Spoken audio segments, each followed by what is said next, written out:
যে কথাটি আজকে জনাব ইকবাল কবির জাহিদ চাচা বললেন কিংবা অন্যরা তার সাথে প্রতিধ্বনি করলেন, এই বিষয়টা আমরা জানতাম, কিন্তু দুর্ভাগ্য এই সত্য কথাটাও কিন্তু গত 17-18 বছরে একটি বারের জন্য উচ্চারিত হয়নি। ভবদহ সমস্যার কথা হতো এবং ঢালাওভাবে একটি কথা হতো যে অতীতের যে সমস্ত সরকার ছিল সেই সরকারগুলো ভবদহ সমস্যার সমাধানে কোনোই উদ্যোগ গ্রহণ করেনি। এটা বরাদ্দের নামে শুধুমাত্র লুটপাটি হয়েছে এবং মানুষের সমস্যা কোনো সমাধান হয়নি। কিন্তু পরিবর্তিত পরিস্থিতিতে যখন মানুষ সত্য কথা বলতে পারে তখন সত্যটা আবারও উন্মোচিত হয়েছে। বিএনপি রাষ্ট্র পরিচালনার দায়িত্বে যখন ছিল 2002 সাল থেকে যে টিআরএম কর্মসূচিটি চালু করেছিল তার কারণে 2013 সাল পর্যন্ত ওই এলাকার মানুষ অনেকটি ভালো ছিল। তাদের ফসল, তাদের মৎস্য চাষ থেকে শুরু করে নিজ বাসায় থাকবার একটু সুযোগ তৈরি হয়েছে। পরবর্তীতে অগণতান্ত্রিক সরকারের লুটতরাজের কারণে মানুষ তার সে ভালো পরিবেশটি ধরে রাখতে আর পারেনি। এটি হচ্ছে মূল আলোচনার বিষয়। কিন্তু এই কথাটা কিন্তু আমরা গত 19-20 বছর আমরা কখনোই শুনিনি। যখন থেকে ভবদহ সমস্যা সম্পর্কে জানার এবং বুঝবার সুযোগ হয়েছে তখন থেকেই কিন্তু এটা আমি শুনে এসেছি যে এটির সমাধানটা আসলে টিআরএমের মধ্যেই লুকায়িত রয়েছে। যদিও মানুষের বোঝার একটি সমস্যা রয়েছে, তার থেকে বড় ব্যাপার যেটি ইকবাল কবির জাহিদ চাচা বলেছেন, আস্থার একটি সংকট তৈরি হচ্ছে। সরকার যখন এই কাজগুলো করে তখন এই আস্থার সংকট অনেক সময় তৈরি হয় অব্যবস্থাপনার কারণে। আমরা গত সপ্তাহে দিনাজপুরের বড়পুকুরিয়া কয়লা খনি পরিদর্শনে গিয়েছিলাম। আমাদের মন্ত্রণালয়ের মাননীয় মন্ত্রী ছিলেন, স্থানীয় সংসদ সদস্যদের কাছে নিয়ে গিয়েছিলাম। কেন পরিদর্শনে গিয়েছিলাম? ব্যাপারটা অনেকটা এই ধরনের। ওই খনি উন্নয়নের জন্য আমাদের সরকারের সাথে বিদেশি কোম্পানি চুক্তি রয়েছে 2027 সাল পর্যন্ত। 2027 সালের পরে চুক্তি শেষ হয়ে যাবে। চুক্তি যদি রিনিউ করতে এখন থেকে প্রক্রিয়া শুরু করতে হবে।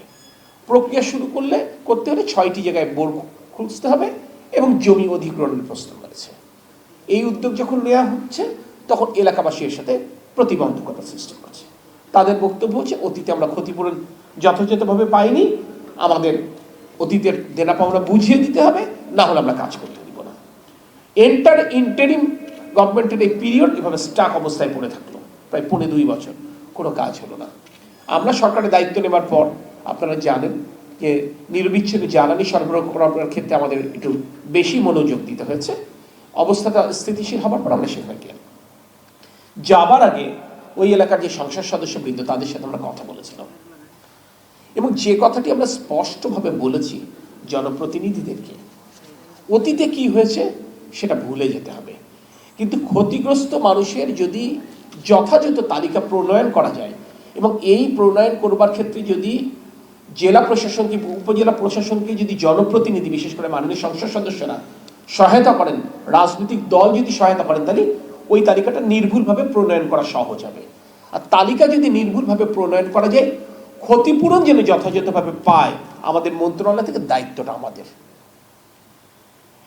এটা শুধুমাত্র আস্থার সংকটটা দূর করাটা এবং আমাদের যে চিন্তা, আমাদের যে দৃঢ়তা, এই জায়গায় মানুষ কিন্তু এখানে আশ্বস্ত হয়েছে এবং আমরা এই সমস্যার সমাধান একটি মিটিংয়ে এত বছর ধরে ঝুলে থাকা আমরা সমস্যার সমাধান আল্লাহর রহমতে করতে পেরেছি। আমরা কাজ শুরু করছি। আমি মনে করি এখানে যারা সংসদ সদস্য আছেন তার একটি রাজনৈতিক দলের প্রতিনিধিত্ব করছেন। আমি যে রাজনীতি করি সেই রাজনৈতিক দলও ওই অঞ্চলে একটি বৃহৎ রাজনৈতিক দল। তাহলে এই সংসদ সদস্য বৃন্দ এবং আমার দলের ওখানকার প্রতিনিধি বৃন্দ যদি জেলা প্রশাসনের সাথে সহযোগিতার হাত বাড়িয়ে দেন, তাহলে আমি মনে করি আস্থার সংকট দূর করা অত্যন্ত সহজ হবে। আমি তো মনে করি যা আলোচনা হয়েছে, এই আলোচনায় মোটা দাগে কোনো কারোর আপত্তি থাকবার কথা নেই। আমরা জানি নিয়মিত আপনাকে খনন চালিয়ে যেতে হবে। আমরা জানি অতিরিক্ত পানি নিষ্কাশন করবার জন্য আপনাকে আরও বেশি পাম্প ওখানে নিযুক্ত করতে হবে। টিআরএম কর্মসূচি চালকালে যেটা বলেছেন, আপনি কোন কায়দায় করবেন, হুকুম দখল করবেন, এরপর একটা রেগুলার ক্ষতিপূরণ দেবেন, কোনভাবে করবেন, আলোচনা হবে, আলোচনা করে সেট করবেন। এটা আমার একটা রাজনৈতিক অঙ্গীকার। কেন রাজনৈতিক অঙ্গীকার? প্রতি বছর যখন বর্ষায় ও এলাকা তলিয়ে যেত, আমরা ফ্যাসিস্টের বিরুদ্ধে লড়াই করতাম, সংগ্রাম করতাম, ঘর ছাড়া হতাম, নিজ বাড়ি ছেড়ে অন্যের বাড়িতে খাবার গ্রহণ করতাম। কিন্তু আমি আমার এই জেলা বিএনপির প্রেসিডেন্ট সৈয়দ সাবরুল্লাহ সাবু এবং সেক্রেটারি জনাব দেলোয়ার হোসেন খোকনকে সাথে নিয়ে অভয়নগর, কেশবপুর এবং মনিরামপুর উপজেলা পর্যায়ে আমার বিএনপি নেতৃবৃন্দকে সাথে নিয়ে প্রতি বছর আমাদের সীমিত সামর্থ্যের মধ্যে আমরা খাবার পৌঁছে দিতাম ওই ভুক্তভোগী মানুষের কাছে। আমরা নিজেরা প্রত্যক্ষ করেছি। আমি ডিসি সাহেবকে বলেছিলাম, পানি উন্নয়ন বোর্ডের কর্মকর্তাদেরকে বলেছিলাম যে আমি একটু সরেজমিনে ওখানে যেতে চাই এবং পরে সেমিনার অ্যাটেন্ড করতে চাই। সময়ের কারণে সেমিনারটা আমরা আগে করলাম। এবং আমি আপনাদেরকে বলি, এই বিষয়টা নিয়ে আমি মাননীয় প্রধানমন্ত্রীর সাথেও প্রাথমিকভাবে কথা বলেছি। এটি আমাদের রাজনৈতিক অঙ্গীকার। যশোর 4, 5 এবং 6-এর সংসদ সদস্যবৃন্দ কোন রাজনৈতিক দর্শনে বিশ্বাস করেন এটি জনাব তারেক রহমান মাননীয় প্রধানমন্ত্রীর খুব একটা বিবেচ্য বিষয় নয়।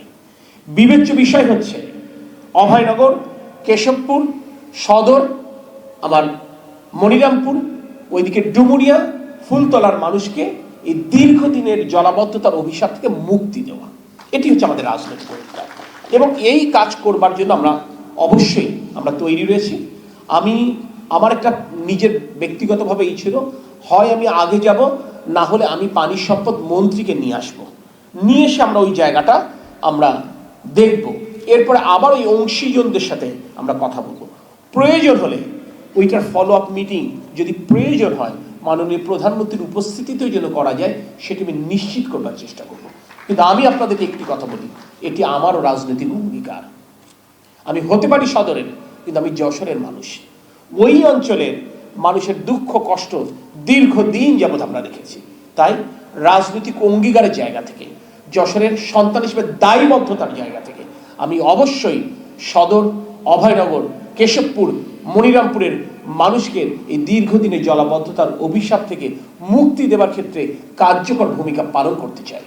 আপনারা যদি আমাদের সাথে থাকেন, আপনারা যদি সকলে সহযোগিতা করেন, ইনশাল্লাহ পারবো। তবে একটি কথা না বললেই নয়, জনপ্রতিনিধিদের মাধ্যমে আমরা কাজ করাতে চাই, বাট অনিয়মটাও প্রায়শই জনপ্রতিনিধিদের মাধ্যমেই হয়। এই অনিয়ম অব্যবস্থাপনা দেখবেন, এই তালিকা তৈরির সময় দেখবেন জেনুইন ভুক্তভোগী হয়তো বা 1000 জন, তদবির আরো 500 লোক ঢুকাইতে হবে। তদবিরে যখন 500 লোক ঢুকাবেন তখন ওই 1000 লোকের ভাগটা কিন্তু কমে যাবে। এই তালিকাটা নির্মোহভাবে আসলে তৈরি করতে হবে। আর আমি কিন্তু এই কথা নির্বাচনের আগেও বলেছিলাম বিভিন্ন মিডিয়ার সাথে, ওখানে যারা এই আমডাঙ্গা খাল বলেন, অন্য জায়গাগুলোতে যারা অবৈধ দখলদার রয়েছে, এই অবৈধ দখলদারদেরকে উচ্ছেদ করবার জন্য একটি রাজনৈতিক ঐক্যমত তৈরি করতে হবে।